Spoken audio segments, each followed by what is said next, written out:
Police को आगे करती है। पुलिस तेरी तानाशाही नहीं चलेगी, नहीं चलेगी, पुलिस तेरी दादागिरी नहीं चलेगी, नहीं चलेगी, पुलिस तेरी दादागिरी नहीं चलेगी, नहीं चलेगी। जेकर भाई तुम आगे बढ़ो, हम तुम्हारे साथ हैं, जेकर भाई तुम आगे बढ़ो, हम तुम्हारे साथ हैं, जेकर भाई तुम आगे बढ़ो। हम तुम्हारे साथ हैं।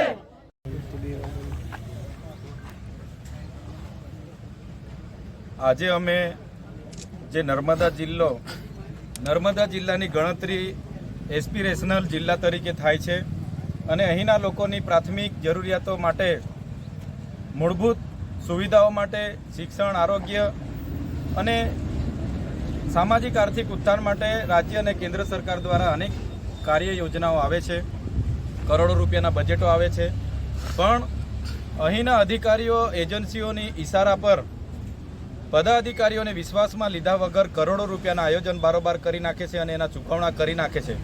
એના વિરોધમાં અમે કલેક્ટર શ્રી નર્મદાને આવેદનપત્ર આપવા માટે જઈ રહ્યા હતા।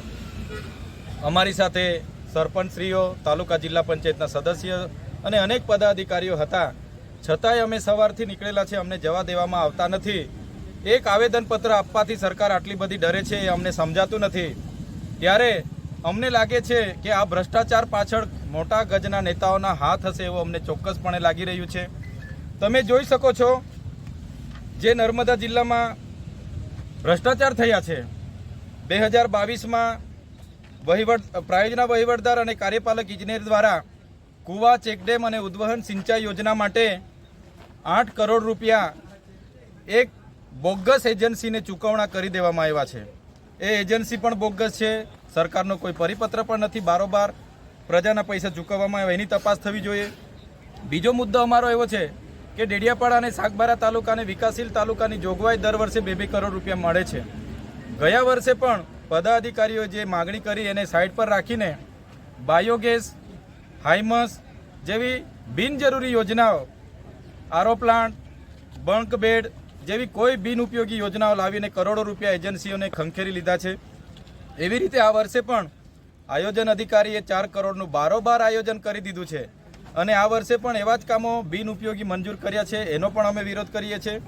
સાથે વન વિભાગ દ્વારા છેલ્લા 5 વર્ષમાં એક પણ નિવિદા પાડ્યા વગર એમના લાગતા વળગતા કોન્ટ્રાક્ટરોને કરોડો રૂપિયાના બિલો, વાઉચરો ચૂકવી દેવામાં આવે છે, એનો પણ અમે વિરોધ કરીએ છીએ। સાથે મનરેગામાં જે એજન્સી ફિટ કરેલી છે એ એજન્સીએ આ વિસ્તારમાં ડેડિયાપાડા તાલુકામાં પોતાનું ગોડાઉન નથી રાખ્યું કે ડેડિયાપાડા વિસ્તારમાં કોઈ મટીરિયલ નથી રાખ્યું, રોયલ્ટીવાળા બિલો પણ નથી રજૂ કર્યા, છતાં પંચાયતો પર મોટી ટકાવારી લીધી છે, એનો પણ અમે વિરોધ કરીએ છીએ। અને આવતા સમયમાં જે આદિ આદર્શ ગ્રામમાં છે 18 કરોડનું જે રોડ રસ્તાના કામો અમે બધાએ લડ્યા ત્યારે સરપંચોને 18 કરોડના કામો આપ્યા અને બીજા 50 કરોડનું બારોબાર આયોજન કરી લીધું છે, એનો અમે વિરોધ કરીએ છીએ। અને તમામ કામગીરી, તમામ યોજનાઓ જ્યારે પણ આવે, જેનું બજેટ આવે તો ગામ પંચાયત પર ગામ સભામાં એનો ઠરાવ લેવામાં આવે, ગામ પંચાયતને જ કામ કરવાની અધિકાર આપવામાં આવે એવી અમારી માગણી છે।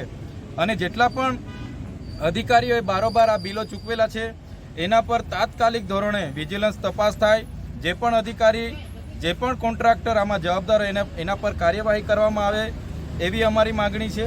અને સાથોસાથ આવનાર દિવસોમાં આ જો કાર્યવાહી યોગ્ય કરવામાં નહીં આવશે તો અમે ખૂબ મોટું જન આંદોલન કરીશું।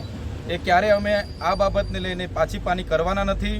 આજે અમારા બાળકોના શિક્ષણ, કુપોષણ, સિકલ સેલ જેના માટે પૈસા આવે છે એ અધિકારીઓ, પદાધિકારીઓના ઈશારાથી બહારની એજન્સીઓને લાવીને ચાઉં કરી જાય છે, ત્યારે એની સામેનો અમારો વિરોધ છે। સાથે સાથે અમારા સિંચાઈ વિભાગમાં સ્ટાફ નથી, તાલુકા વિભાગમાં કોઈ હાજર નથી રહેતું, મામલતદારમાં સ્ટાફ નથી, ત્યારે આ બાબતને લઈને પૂરતા શિક્ષકો મુકાય, પૂરતી શાળા બંધાય, આંગણવાડી બનાય, એના માટે પણ અમે રજૂઆત કરવા માટે જતા હતા, છતાં અમને પોલીસ આજે મોવી ખાતે અટકાવેલા છે અને અમને આગળ જવા દેવામાં આવતા નથી। ત્યારે અમે આપના માધ્યમથી કહેવા માગીએ છીએ કે આ લોકશાહીનું હનન છે, અમને દબાવવાની વાત છે। આવનાર દિવસમાં આ મોટો ભ્રષ્ટાચાર ખુલ્લા પાડવા માટે આવનાર દિવસોમાં હજારોની સંખ્યામાં લોકો સાથે અમે જઈશું અને અમને ધરણા કરવો પડશે, આંદોલન કરવું પડશે, રેલી કરવી પડશે, ત્યાં કલેક્ટરની કચેરીની ઘેરાવો કરવો પડશે કે નર્મદા કમલમનો ઘેરાવો કરવો પડશે, તો અમે કરીશું।